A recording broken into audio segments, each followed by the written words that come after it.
Hey everybody, it's Carolyn Arellano, your cleaning business mentor. And in this YouTube video, we are going to talk about why you would fire your cleaning clients with a very special guest, Mr. Dave Camenga of Dave's Cleaning Consultants. So be sure to stick around for the entire video because we are going to be dropping a ton of gems. Hey everybody, and welcome back to my channel for another educational and informational YouTube video about the cleaning industry. In today's video, I have a very special guest, which many of you may already know, Mr. Dave Camenga of Dave's Cleaning Consultants. Thank you for joining us on another amazing YouTube video, David. Thank you, Carolyn. It's so good to be back. And I'm ready to get into this video and just start telling everyone, about why we fire some of our clients. It, obviously has a negative effect sometimes, but it's, beneficial, for the long term of things. So I think we should get right into it. Absolutely. So as Dave mentioned, today's video's topic is going to be firing your cleaning clients. So this can apply to residential cleaning clients, commercial cleaning clients, carpet cleaning clients, pretty much any type of service business that has clientele. This video is going to be for you guys. So we're going to talk about why we would fire clients, why people seem to think it's a negative thing in your business, and how you can come back from that and kind of do some damage control. So first, Dave, let's get into some of the reasons why people think that it is negative or like a bad thing to fire their cleaning clients. Yeah, so the number one thing, obviously, that comes to every business owner's head is the loss of money and monthly revenue. Because most janitorial companies, they get paid once a month. So let's say you have a goal of making $2 million or whatever your goal is, and you're like, okay, well, this account's paying me 4,000 a month, and we're going to lose 4,000 a month. So, obviously number one is to, look at how much money are you going to lose from this account after paying everyone out, and then what's your, total profit. So that's number one. Number two, which would be my biggest thing, is the hours for your employees that are going to be lost, once you get rid of this client. Do you have the one new client that's about to come on, or, are you getting rid of this client and you're just gonna, not get a new one for a little while, or, you bid some and you have some pending, what's the, situation here? I love that. You did really hit the nail right on the head. Two main things is loss of revenue. How is this going to impact my business financially? And of course, the loss of hours for your employees. So we totally get, again, being cleaning business owners ourselves, those really two main fears of losing a client. And there's another third one that I just want to throw in there that I just came to the top of my head as I'm talking out loud. And that could also be a negative review, right, from that client that you might be firing.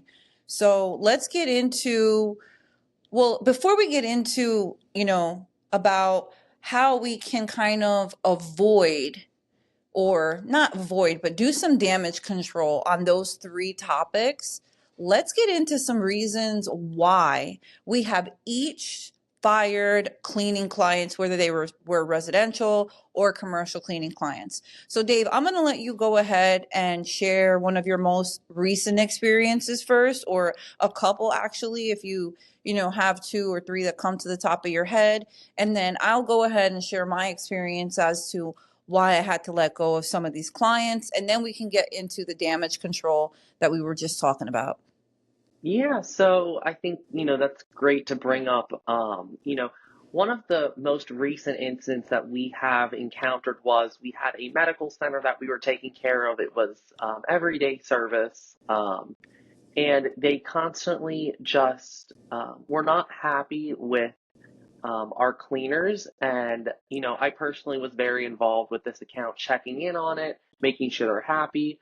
And they had been very happy until they had a flood in the location and we couldn't accommodate them to come at 1 a.m. per their request, as our route was already set for that day. and they were very not understanding of, they weren't respecting our company's, route that was already set. And unfortunately, when you contact me at 6 p.m. at night and ask our cleaning team to come at 1 a.m. in the morning on the same day, you have to understand that our routes are already set for that day. Um, so I feel like, you know, your customers need to understand that you're running a business and you're not their only client. Right. And I feel like when that happened and we couldn't accommodate them, it all went downhill. They were constantly calling the office, complaining. They were being nasty to our cleaners, and I honestly just couldn't take it anymore. We said, you know what? We're, so much better than this, and you know what? They can go find another cleaning company because we won't tolerate that. They're not going to treat my employees that way. They're not going to treat my office staff that way, and they're not going to treat me that way. So we ended Absolutely. up terminating the contract. Period.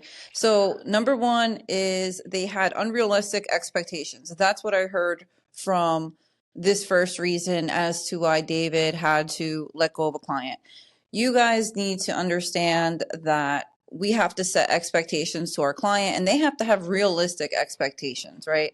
1 a.m. in the morning, that just doesn't sound like something that can be done last minute. Like you said, Dave, you had your route set.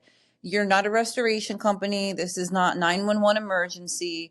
So, having realistic expectations as a client is really important. And I'm sure that David set those expectations very clearly in the very beginning of when they signed up for that contract. So, kudos to you for So letting them go for that because that is just ridiculous. Absolutely ridiculous. So, one of the reasons why I have let go of clients in the past, so I'm going to talk from this on a residential side, is honestly disrespect, right? Just being treated beneath oneself. Like, we have had some clients disrespect me personally and my employees by asking them to do ridiculous tasks, kind of like you were just mentioning, like, oh, you're gonna go outside and clean my front deck and do this and do that. So again, going back to unrealistic expectations and again talking to us like we were straight crap, right? I have had people use the term slaves when speaking about our company. I have had people say other derogatory terms like calling us like immigrants and like all these types of just really, really, really nasty stuff. And to be honest, I have no, like I cannot tolerate any of that stuff. I don't have the patience for it. I will not have people speak down to me, have speak down to my staff. And honestly, as cleaning business owners, we need to always have our staff's back, right? We have to make them feel empowered, make them feel trusted, or have them trust us rather, and make them feel like we truly care about them. So that was one of the reasons why, I have fired a residential or a couple of residential clients of ours in the past was again, going to back to what Dave said, unrealistic expectations and just mistreating us and talking to us as if we were peasants, and we are not peasants. We are very hardworking people. This job is not for everybody. It does take a lot of skill. It's very laborious. You have to have an eye for detail. You have to have lots of care. So this is not an easy job for anyone, whether we're cleaning homes or commercial buildings. This is not a low level position of any sort. And we are not going to be mistreated. And as business owners, we cannot allow that to happen to our employees. yeah, and I want to piggyback off of that. It's so funny because I just recently ran into this. I was bidding um, actually it was, what was it? It was like a restaurant and pub, and the manager that I had met with, she was just speaking so terribly about their current cleaning staff, and she used some pretty nasty terms, such as she's like, "Oh yeah, those slaves get on their hands and knees and scrub those steps." Like, I've heard so that. it. I've Oh, heard that. I've heard so many things. It's sick. I mean, at the end of the day, I tell everyone this: we're all human beings. At the end of the day, and you know what? Just because someone works at a cleaning company doesn't make you any more special from the CEO, the president of the United States. It just doesn't matter. We're all human at the end of the day. So like that's what I don't understand. People can't get through their head. Um, And then I also had another woman, this was last year. She refused. She's like, who's going to be cleaning my location? I don't want anyone that doesn't speak English. I don't want anyone. Um, everyone needs. And I was like, hold on, hold on, hold on. We're very inclusive at our company. We have everything you can imagine. So people just, people. That's just how people are, unfortunately. Yeah, no, totally unfortunate. So, you guys, if you are being disrespected, if your staff isn't being treated right, don't tolerate it. We don't have to tolerate it. There are plenty of clients out there, and we're going to get into that later on in this video about replacing clients and finding new business. But that is just one thing that you guys cannot tolerate or shouldn't tolerate, right? Especially because we work so hard and we never want to put our employees in a position where they feel less than, themselves. So Dave, Absolutely. what is another reason? I know recently we were talking on the phone that you recently let a client go, and this is a big one, I feel like, for a lot of cleaning business owners, and it had to do with payments. Yeah, so I would love to talk a little bit about that. So we had so we actually got rid of a medical center, a real estate office, and some venues we were doing. And they're not a lost store company at all. And a matter of fact, we already got new clients. But anyway, besides the point, one of our clients, we had a few real estate firms that we were doing in our area. It was owned by the same owner. And I've had them for 6, 7 years. We've been serving them. And you know what? Our cleaners had not missed one day in any of those years that we've served them. And lately, they have been late on their payments. They were, a matter of fact, a couple months behind on payment. And so our director had reached out to them in regards to payment. And, we still had not, gotten payment. And so we had let them know we're ending service because we haven't, received payment. Would you work for free for a few months and still pay your people? We pay our people every 2 weeks. So we're still paying. That means we're out of money. And some companies, I want to add this, some companies can't front the money. Exactly. They can't front the money. So let's say they have a few months worth of it. Some companies can't do that. Luckily, I was able to, but unfortunately, I'm not going to run my company like that. You know what? You get service by us, you're going to pay us on time. And they had all these late fees and everything. And guess what? They were so nasty. So when she said she's going to end the contract, they said, we don't respond to condescending emails. There's nothing condescending about you not paying your bill. They're like, we're going to get the owner involved and all this. And we said, oh, good, get him involved. Maybe he'll actually pay his bill. Because let me tell you, he didn't. So anyways, long story short, we ended all 3 contracts with them and finally got paid actually last week, which is ridiculous. That But is crazy because we were talking about this like almost a month ago. I know, it's crazy. It really is.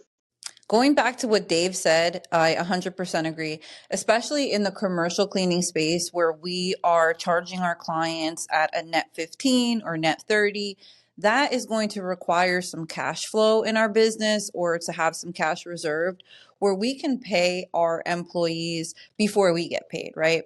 So, like Dave Correct. said, luckily for him, he has the funds in his account where he can do that. But if you're just starting out, and even larger businesses, much larger scale businesses than yours or mine, they still have those cash flow problems, right? So if you have these huge accounts or even not so huge accounts, but you're paying your people weeks ahead of time, let's just say 4 weeks ahead of time, and now that customer is another 4 weeks, 8 weeks, 16 weeks late, you have to continue to pay your staff. They don't want to hear that you, as a company, Dave's Cleaning Consultant or Spotless Cleaning Service, didn't get paid. So that can literally run your business to the ground. And that can actually cause, and I'm sure that it does, a lot of cleaning businesses to have to close their businesses because they just don't have that cash flow. So not Oh getting yeah. payment on time is a fantastic reason to let a client go. Yeah, and I also think to touch on this, another one to bring up is definitely, let's say, we're just starting out and we accidentally underbid the account. I know there's several business owners that I speak to that have Me. underbid underbid their accounts, and you know what? That's okay. It's, definitely a learning curve. And you know what? You kind of just have to realize, okay, well, it's taking this long with this many people. Now I need to charge more. So, you go and present that with the customer, and then they're just unreasonable. And they're like, no, I can't pay $20 more. No, I can't pay $4. And which they don't understand, which they should, because they own a business, that, you get what you pay for, and you need to pay more. Sometimes that happens. And most of the time, I'm sure Carolyn can speak on this as well. A lot of them will say, no, I'm not paying the extra $20. I'm going to go cover all, and I can Oh pay yeah. $20. Like, and that's actually a great one that you brought up. So we recently had to let go three of our clients within like over, it was actually in the same month, about 2 months ago, I would say. We had to let go three of our clients. Now, same exact situation that Dave had mentioned. I bid these commercial accounts 6 years ago, okay, when I was a solo cleaner and it made sense to me. And now, fast forward to 2024, some of these accounts just didn't make sense to continue to hold on to because either I was just breaking even or I was even losing a little bit of money, right? And that's not why we're in business. So I went back to these customers, and just like you said, one of them was actually an eye doctor's office. All I told her was, wasn't a ridiculous amount. I can no longer clean this account for X amount of money each week. All I need to do is increase $20 per clean. Mind you, we were only cleaning her facility once a week, which is something I will no longer do. I don't take 1 day a week accounts. But because she was in the area and, we got it down to a science, I'm like, you know what? I'm only going to charge her an additional $80 a month. Okay. She said no. She was like, absolutely not. I'm not paying any more than that. And I said, okay, that's totally fine. We're dropping off your keys. Another two accounts, we had to increase the pricing just slightly so that I could pay my contractors and actually turn somewhat of a profit because I'm not in business just to do billing, right? I have overhead myself. And they were just like, no. But in that same exact week, I had 3 or 4 other contracts that I also did a price increase, and they said yes. They absolutely agreed to it because they knew that number one, we hadn't increased pricing in over 2 years on some of these accounts, some of them more than 2 years, 4 years plus. And on top of that, not just about, having to do an increase X amount of years, the cost of living has increased and it continues to increase in the economy that we're in. So, them being business owners, knowing that the gas prices are going up, the cost of cleaning supplies are going up, the cost of labor is going up, like they should be privy to this information and understand that, hey, they're not doing this to be greedy, but they're doing this so that they can run their business, make a profit, and pay everybody fairly. And most importantly, keep the level of cleaning to an all-time high, right? We don't want to cut corners and go to the dollar store or find cheaper labor. Like that's not how we run our business. And I'm sure that's not how you run yours, Dave. Right. Yeah, no, Carolyn, Carolyn's been here and she's seen our operation, so for sure, we do run a, top-notch operation here, and Oh, Carolyn yeah. does too. So, Absolutely. We want to pay our people fairly. We want to have really good cleaning supplies. We have the best equipment.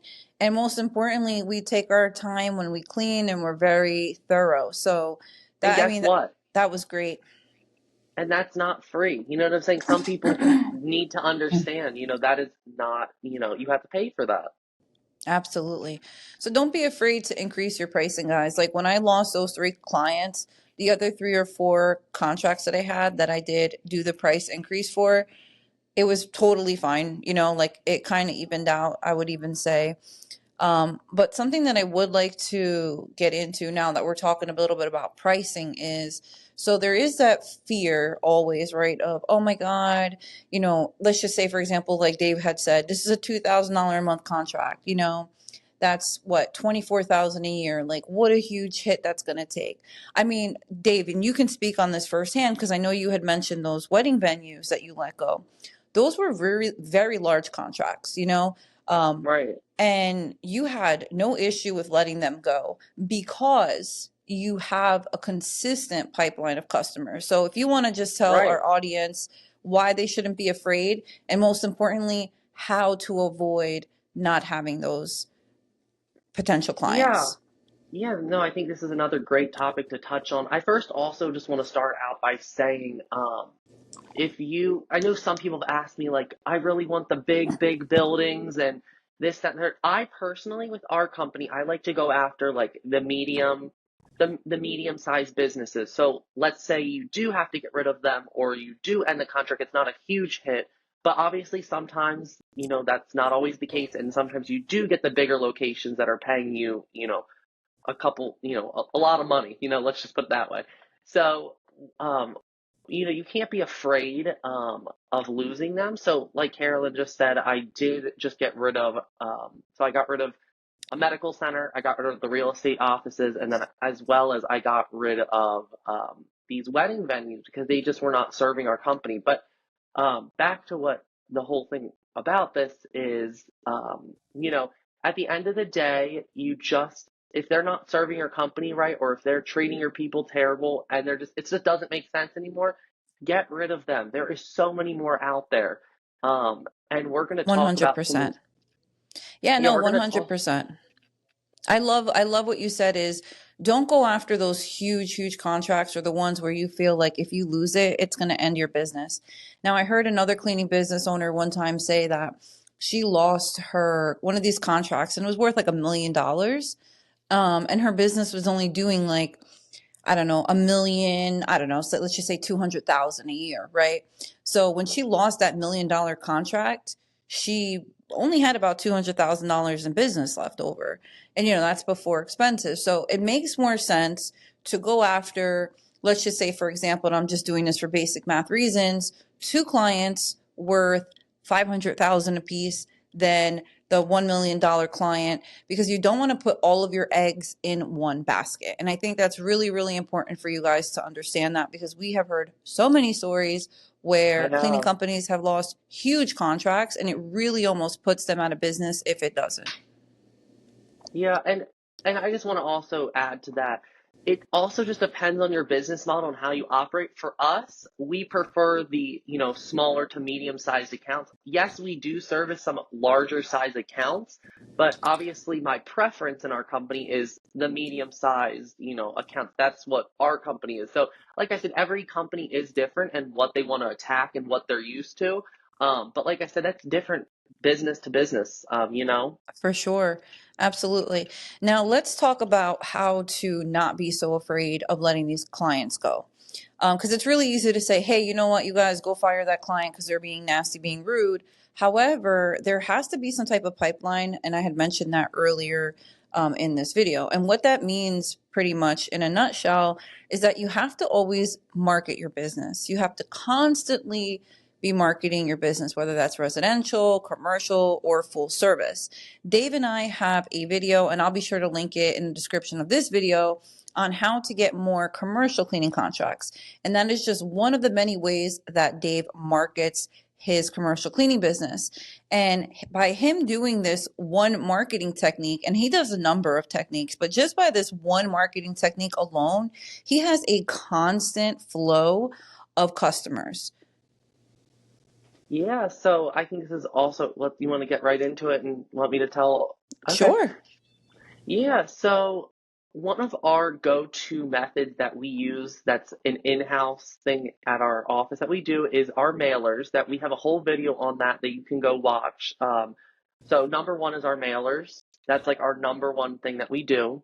Number two, I'm going to talk about more thing right now. I think I'm going to tell people about the less cost Yeah. effective ways. So the cost effective is the mailers, not your traditional mailers. So you got to go watch that video because we could go on and on about the mailers. So mailers, you have your cold calling, you have your door to door. Those are like the cheapest ways to get your business, and then you have go on your local Facebook groups or your all your little local groups, and then obviously you have your paid advertising such as Google ads, Yelp, Facebook ads, Instagram, all those different ones. But for our company, how we keep a steady flow of clients calling our office is number one, referrals. And number two is obviously our mailers. That's like the biggest thing for our company. We get several a month. I mean, we constantly are always, so let's say, like I said, I got rid of, those clients. I've already replaced all of them. That's And amazing. that, you know what I'm saying? So it's just one of those things you have in business. I know some of, personally myself, I've done this. We're like, oh, we have enough clients. We don't need anything more. Let's just stop, looking. No, always continue to look. It's same with employees. You always Right. continue to look, because guess what? Just because they're in a contract, they can end that contract, when the contract's up. So, and you don't want 30 days or 60 days or whatever the contract says to find a new client. Always just keep the pipeline. Because guess what? For me, when I got rid of those clients, I was just like, Dave, you know what? It's no big deal. We're just gonna get more, and we do. You know what I'm saying? And Absolutely. that's all it is keeping it running, getting more clients. Um, Absolutely. You guys have to always, always, always market your business. Like Dave said, whether it's the mailers, door to door, cold calling, going to networking events, working social media that's a great. platforms that are free, right? Facebook, Instagram, Quora. I mean, there are a million different ways that you guys can market your business. You just have to dedicate some time to either learn how to do this or hire somebody to help. Now, Dave's methods, he loves to do this in the most inexpensive ways possible. And who doesn't? So be sure to check out the video that we have linked at the bottom on how to get more commercial cleaning clients. Because without a steady flow of potential customers, you won't have anybody to replace those clients that you will be firing. We're telling you this to tell you that you should never take any disrespect. You should never be getting any type of payments late. You should never have to put up with any type of just nastiness and overall disrespect from any of your clients, because at the end of the day, you are in business to grow this business. You never want to put your employees in a messed up or bad situation. And at the end of the day, like Dave said, we are all human beings and should be treated with respect. Yeah, no, I 100% agree on everything you just said. Uh, I don't know if I have anything to add to that. No, of course. And then one more thing before we wrap up this video that I wanted to talk about was the fear of bad reviews. Now, Yeah. I'll be honest with you, I've never, and I can only speak on myself, I've never had a bad review for firing a client. Now, I have bad reviews for, missing underneath a bed, or maybe not even getting a quote sent out on time, which I thought was crazy because we didn't even clean this lady's place. We just didn't send her a quote fast enough. So bad reviews, they're going to happen regardless in business. Having a bad review on Google is not going to be the end of your business. The way you can do some damage control with that is getting more reviews, right? From clients that you have had or given a positive experience. So I wouldn't fret or worry too much about the bad reviews, because like I said, the more good reviews you get, it will equal out your rating on Google. And something else that I just thought about was, as far as damage control, is really setting those expectations with your clients. Your clients need to understand what your exact scope of work is, whether it's commercial or residential, what is included, what is not included, what is extra, and so forth, because you're not going to, tell me that the walls weren't washed if that was not on the cleaning checklist that we sent over to you at the time of quoting. Or I know, Dave, you had told me over the phone, one of your clients or ex-clients, they were upset with you because you guys didn't clean like an upstairs area after they had an office Yes, party. that was actually one of the clients that I just got rid of. Yes, they had the whole first floor. It was about 10,000 square feet of office space, and then upstairs of the building they had another office suite that another cleaning company. I don't know why they had two different cleaning companies. The other cleaning company took care of. And I guess they fired the other company, and they had put in. We have these little log books that we leave at our accounts, for immediate notes for our cleaners. And they had our cleaners sent one of our managers that said, please clean the whole upstairs. And so they called me, and I was like, absolutely not. That's not in our contract. So yes, they will. A lot of clients will try adding on those little things, well, quote unquote, little things, such as a whole floor to clean. Like, people are very unreasonable. They think our cleaners will do things for free, and take Right. advantage of them, and you need to put them in their place. Absolutely. And just be clear, you guys, if it's a residential house that you're cleaning, make sure you're sending them the checklist of what's included during the quoting process.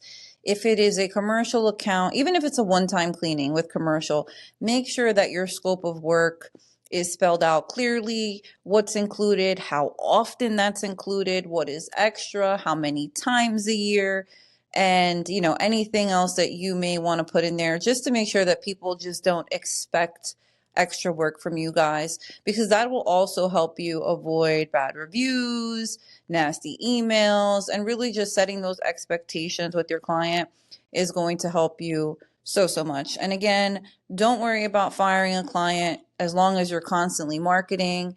And also, don't worry about getting a bad review on Yelp, Facebook, or Google, because those can be evened out with more positive reviews.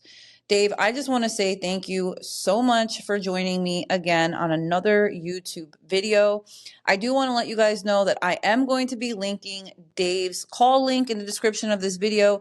So if you guys want to book a call with Dave, you can use the link in this video. Please do not call his office. Do not drop into his office.